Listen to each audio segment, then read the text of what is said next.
Hey, Sip and Talk fam. Welcome back. You know, we always like to switch things up, and today we're going international.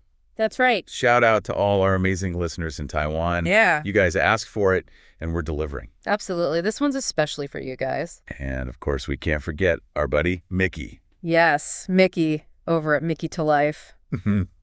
This is all about a topic that's been trending online. It really has. A never-ending debate about Taiwan's streetscapes. You know, it's like, are they a visual feast or just a total chaotic mess? It's a good question. All right, let's unpack this. Have you seen those Vogue photos of Cate Blanchett in Taiwan? Stunning, right? Yeah. Gorgeous Cate. Beautiful shots, but the backdrop. Yeah. Let's just say some Taiwanese netizens were not impressed. Really? Beautiful people, not so beautiful scenery. Ouch. I know, right?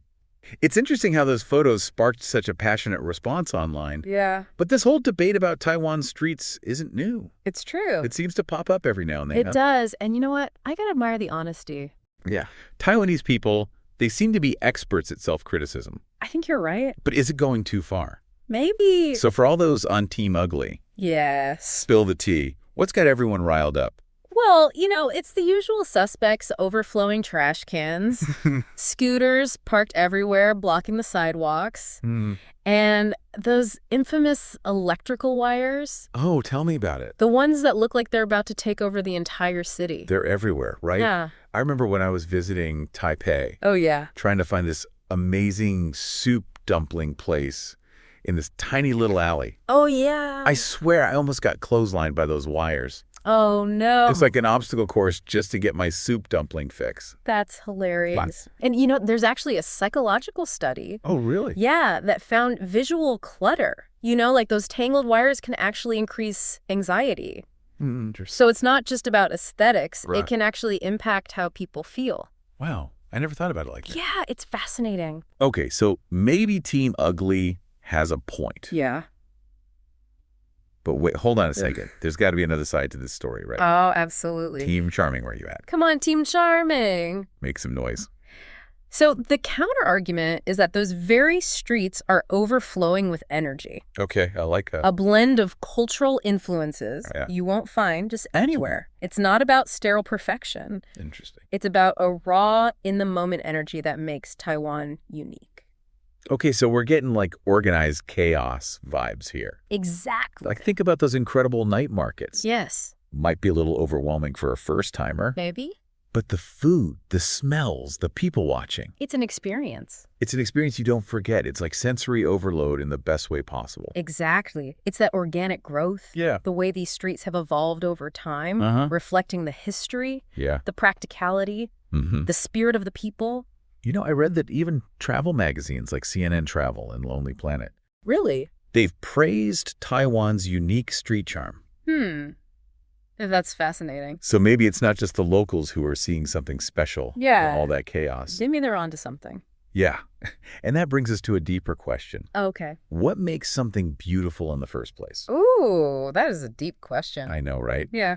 Are we so quick to impose Western ideals of beauty on other cultures? Yeah, I see what you're saying. Like, should Taiwan even try to beautify its streets? Or is there a way to embrace this unique, chaotic charm Yeah. while making things a little less, shall we say, visually overwhelming? Right. Because let's be real, those wires can be a bit much sometimes. Yeah, sometimes they're a bit much. Just a little bit. That's the million-dollar question. It is. And it's not just about aesthetics. Okay. It's about understanding how Taiwan's streets got this way in the first place. Okay, so rewind a bit. What's the historical context here? Well, Taiwan went through a period of rapid economic development. And, you know, during that time, functionality was prioritized over aesthetics. Yeah. So, yeah, maybe the urban planning wasn't always picture perfect, Right.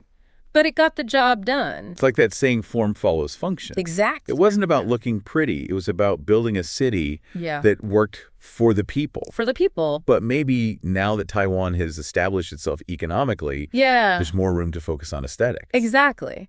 And this raises an important question. Ooh, lay it on me. Can a city be ugly if it works really well Oh, for the people who live there? that is deep. I'm getting all philosophical over here. Me too. But you're right. It shows how complex this issue really is. It really does. We've got ugly versus charming. Yeah. Practicality versus aesthetics. It's a tough one. Where do we go from here? Is there a middle ground? Good question. I think that's the beauty of it. Yeah. This whole conversation, it challenges us to rethink, our assumptions about urban beauty, to appreciate the different ways that cities can evolve. Yeah. I love that, maybe there's no one right answer. Right. Maybe beauty is subjective. Yeah. And it just depends on your perspective. Yeah. And speaking of perspective, I was reading that some people actually find Taiwan's streetscapes really appealing. Oh, really? Like it's a tourist attraction. Interesting. In itself. Yeah. There are all these travel blogs and articles that highlight the visual chaos and energy of Taiwan's streets as a major draw for visitors. It's that organized chaos we were talking about. Exactly. The sensory overload of sights and sounds and experiences that you wouldn't find in a more sanitized, planned-out environment. It's like stepping into a time capsule or a movie set or something. Yeah. But, okay, let's get real for a second. Okay. They've been talking about aesthetics. But what about the practical side of things? Yeah. Like safety? Those scooters zipping around everywhere can be intimidating. Yeah, that's true. Pedestrian safety is a legitimate concern. It is. Especially in some of the older neighborhoods where the sidewalks are narrow. Right. And, traffic regulations aren't always super clear. Yeah. I remember I almost got taken out by a scooter. Oh, no. Walking down this narrow street in Taichung. Oh, wow. I swear those riders have some kind of sixth sense for dodging pedestrians. They do. They seem to have a kneck for navigating these tight spaces. They do. But here's the thing. Okay. Even with all that seeming chaos, Taiwan actually has a relatively low rate of traffic accidents. Really? Compared to other countries with similar population densities. I wouldn't have guessed that. It's true. That's interesting. And I think it speaks to that whole adaptability. Yeah. That awareness we were talking about. Right. People in Taiwan are used to navigating those bustling streets. Yeah. They've developed a kind of sixth sense for anticipating the traffic flow. Right. The pedestrian movements. It's like a collective dance of awareness. It's like everyone's in on this secret code of the streets. Yeah. But seriously, though, is there a way to improve safety without sacrificing that unique street culture? I think so. And some cities in Taiwan are already implementing some really cool solutions. Like what? They're widening sidewalks. Okay. They're creating pedestrian-only zones. Right. And they're cracking down on illegal scooter parking. Okay, that's good to hear. So, It's about finding that balance. Yeah. Safety and character. Exactly. Okay, what about those electrical wires? Oh, yeah. Any solutions on the horizon for those? It's a slow process. Yeah. But some cities are making progress with undergrounding those wires. Oh, wow. It's expensive. Yeah. And it's time-consuming. Yeah. But it definitely makes a big difference in terms of visual clutter. It does. And you know what?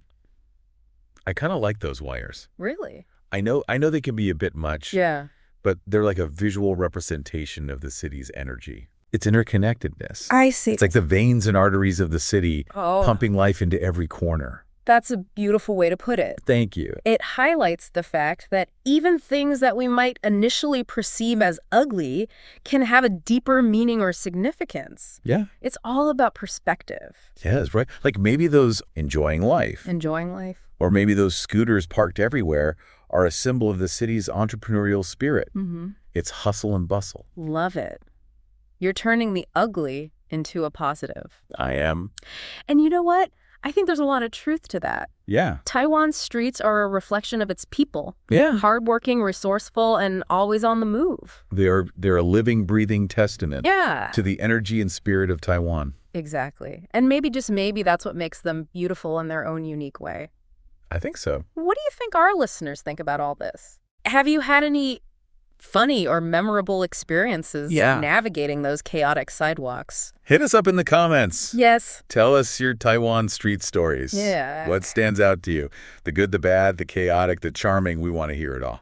And while you're pondering the complexities of urban aesthetics, why not treat yourself to a little sip of something special? Ooh, yes. It's time for our shameless plug. Yes. For our buddy Micky. Micky. Head over to his YouTube channel, Mickytolife. Yes. For some amazing travel insights, cultural deep dives, and of course, his signature whiskey reviews. Yes, because what's a good deep dive without a good sip, right? Cheers to that. Cheers to that. Yeah. Now let's move on to exploring some potential solutions for making Taiwan streets even more awesome without losing that unique character. Okay, Sip and Talk fam, we're back and ready to wrap up our deep dive into Taiwan streets. We've talked about the good, the bad, the chaotic. Now let's get down to business. How do we make things better without losing that unique Taiwan flavor? Well, the good news is there are already some really innovative solutions in the works, and some are even being implemented. Yeah. Right now, remember those community-led beautification efforts? Yeah. Those are making a huge difference. Like that awesome transformation in Dado Cheng. Yeah, exactly. It went from kind of a forgotten district to a vibrant hub for art and culture. Yeah. Seriously, if you haven't been added to your list. It's true. It's amazing. And it wasn't just a cosmetic makeover. Yeah. The community really came together, residents, businesses, even the government. Wow. To preserve those historical buildings while also, creating new public spaces and supporting local artists. So it's like a total revitalization. Yeah. Respect for the old with a fresh, modern vibe. Exactly. Proof that you could have the best of both worlds. Yeah. What else is happening? Well, on a practical level, there's been a big push for better urban planning, especially when it comes to pedestrian safety. Yeah. Think wider sidewalks. Yes. Clearly marked crosswalks. And dedicated bike lanes. Oh. So you don't have to play dodgeball with scooters anymore. Please, my scooter dodging skills are not Olympic level. I hear you. Okay, what about technology? Oh, yeah. Can tech save the day when it comes to making the streets a little less chaotic? There are actually some really cool technological solutions emerging. We're talking smart traffic lights that can adjust to real-time traffic flow, pedestrian detection systems that can alert drivers, and even apps that can help you navigate the city and avoid those scooter hot zones. Right? Like those wires aren't so bad after all. When they're powering all this cool tech to help us out. Exactly. But seriously, though, what about the visual clutter of those tangled wires? Yeah. Is there any hope? There's definitely progress being made. More and more cities are investing in putting those electrical wires underground. Okay, good. Which, cleans things up visually. It does. And there's a growing movement toward, more consistent and aesthetically pleasing signage. Okay. So you don't have that mishmash of random signs everywhere. I'm all for that. Right. Less visual chaos, more harmony. Exactly. But here's the big question. Okay. What about those iconic neon signs? Yeah. I know they can be a bit overwhelming. Yeah. But they're also such a huge part of Taiwan's visual identity. Right. Do we really want to lose those? That's the big debate, isn't it? It is. Should they stay or should they go? I don't know. On one hand, they contribute to light pollution. Right. And let's be real, they can distract drivers. Yeah. Now, on the other hand, they're a symbol of Taiwan's vibrant nightlife. Right. That entrepreneurial spirit that makes Taiwan so unique. It's tough. Yeah. I'm picturing those hand-painted signs. Yeah. You see in those traditional markets, they're not exactly Instagram-worthy. Maybe not. But they have that old-school charm. Yeah. Like your grandpa's favorite comfy sweater. Yeah. Maybe a little outdated, but you still love it. Exactly. It's all about finding that balance between preservation and progress.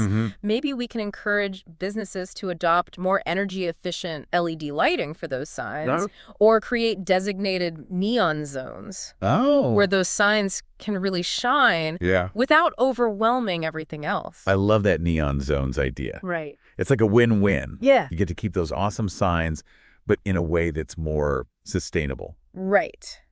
And less visually chaotic. Exactly. So we're basically saying Taiwan doesn't have to choose between being modern and preserving its unique character. Exactly. And I think that's the key takeaway from this whole discussion. What is it? Taiwan's streets are a reflection of its past, its present, and its future. It's not about erasing the past or trying to be something. It's not. It's about evolving and adapting while staying true to its roots. Beautifully said, Taiwan. Yeah. You embrace those imperfections and that incredible energy. All that energy. So to all our listeners in Taiwan, and especially to Micky. Yes, Micky. What do you think are Taiwan's streets? Ugly or charming? Yeah, what do you think? Or maybe a little bit of both. Probably a little bit of both. Hit us up in the comments. Tell us about your experiences. Yes, tell us your stories. Navigating those bustling streets, those vibrant night markets. The scooter-filled sidewalks. What do you love about them? What would you change? And while you're at it, head over to Micky's YouTube channel, Mickytolife. Yes, Mickytolife. He's got all the travel tips, cultural insights, and yes, even whiskey reviews to fuel your next Taiwan adventure. Because what's a good deep dive without a good sip, right? Cheers to that. Cheers to that. We'll catch you next time, Sip and Talk fam. See you next time. Keep exploring. Keep the conversation going. Keep it. Keep embracing the beauty and the unexpected. Yes. Bye for now.